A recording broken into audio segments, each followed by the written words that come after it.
Assalamualaikum warahmatullahi wabarakatuh. Anak-anakku kelas 6 yang soleh dan soleha, mari kita belajar kembali ya. Hari ini hari Rabu, anak-anak saya yakin sudah siap-siap belajar dengan Pak Salam.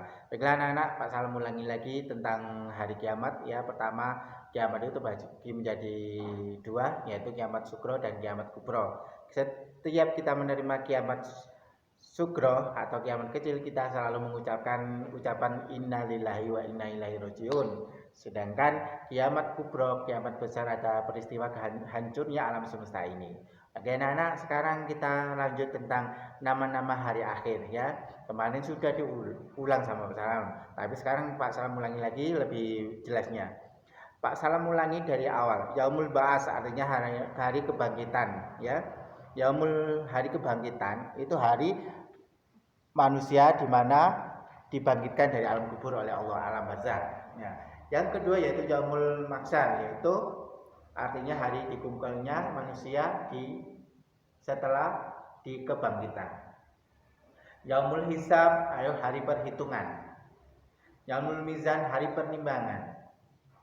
Yaumul fasal artinya hari keputusan, orang itu mau dimasukkan ke surga atau neraka, itu hari keputusan ya. Putusannya dia kemana. Terus yang keenam yaitu yaumul jaza, artinya hari pembalasan, memberi pembalasan bagi orang soleh ya, dibalas sebagai amal solehnya. Bagi orang yang tidak berbuat baik waktu hidup di dunia juga dibalas sesuai dengan amalnya ya. Yang ketujuh yaitu yaumul rajifa, yaitu hari gempa besar-besaran. Setelah kehancuran alam semesta ini, hari besar-besar hancurnya setelah kehancuran ya. Setelah itu yaumul hasyra, hari pembuat penyesalan ya. Kalau itu hari penyesalan ini setelah hancurnya alam semesta ini, manusia itu dibingungkan oleh Allah. Bingung, dan manusia baru sadar bahwasanya hari pembalasan itu mesti datang. Mereka ya Allah, aku menyesal, bagaimana hidupku lagi, aku mau hidup lagi. Itu nanti kelak manusia itu akan seperti itu. Jadi penyesalan, hanya penyesalan saja. Setelah itu yaumul asr, artinya hari penuh kesengsaraan. Hari kesengsaraan ini yang menentukan manusia itu disiksa oleh Allah, bertempat di neraka berapa puluh tahun berapa ratus tahun, berapa 1000 tahun sesuai amalnya. Tapi ingat, umat Nabi Muhammad sampai batas akhir pembalasan, penyiksaan, itu Nabi Muhammad akan keliling ke dasar neraka mencari satu orang yang masih memiliki keimanan kepada Allah, walaupun itu dalam selama hidupnya satu kali saja ya. Baiklah anak-anak, setelah ini anak-anak tolong dibuka selanjutnya tentang hari kodok dan kodar. Apa itu kodok dan kodar? Kodok adalah angan-angan. Kodar adalah penentu ya. Kodoknya orang itu kepingin, seumpama Pak Salam kepingin jadi kepala sekolah.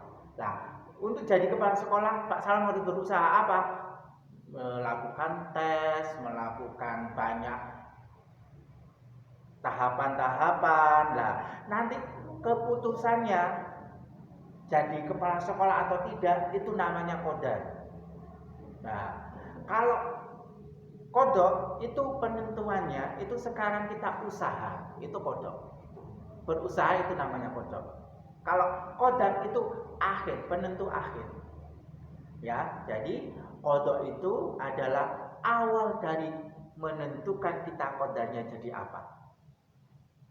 Kodar adalah keputusan yang terakhir, kita mau jadi apa, kita bisa di surga atau di neraka. Nah, kodoknya orang beriman bagaimana?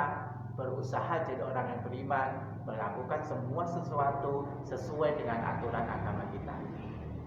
Kodarnya kita nanti bisa jadi orang baik, atau kita di pertengahan jalan kita putus beriman, itu semuanya disebut dengan kodok ya.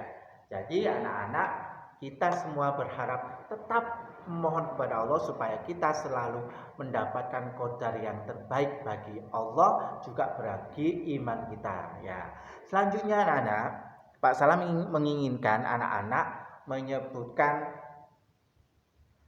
kodok takdir. Nah, takdir itu terbagi menjadi dua, kodok itu terbagi menjadi dua, kodok baik dan kodok buruk. Takdir yang bisa dirubah dan takdir yang tidak bisa dirubah.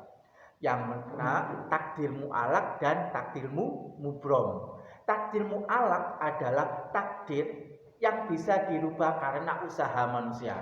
Contohnya apa? Pinter. Ya, orangnya tidak begitu pandai. Ingin pinter harus belajar. Itu namanya takdir mu'alaq. Sedangkan takdir mubrom adalah ketentuan yang tidak bisa dirubah. Apa contohnya?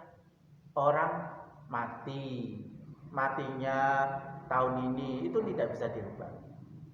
Orang lahir laki-laki, lahir perempuan, hidup perempuan, nikah, mati, terus kiamat, itu namanya takdir mubrom. Jadi anak-anak, Pak Salam memberi tugas hari ini membedakan antara takdir mu'alaq dan takdir mubrom. Kodok berikan tugasnya ada 4. Pertama, Pak Salam menginginkan anak-anak menyebutkan 5 jawaban tentang kodok. Kedua, 5 jawaban tentang qadar. Contoh bagaimana kita kodok, contoh bagaimana takdir qadar. Ketiga, tugasnya memberi contoh takdir mu'alaq 5 juga. Yang keempat, memberi contoh takdir mubrom 5 juga. Nah, baiklah anak-anakku kelas 6, tugas ini Pak Salam tunggu. Jangan lupa sebelum mengerjakan sesuatu, baca bismillah, ucapkan alhamdulillah apabila selesai, dan setelah mengucapkan alhamdulillah, tolong segera dikirim ke Pak Salam. Terima kasih ya atas perhatiannya anak-anak. Semoga tetap menjadi anak yang soleh dan solehah. Amin.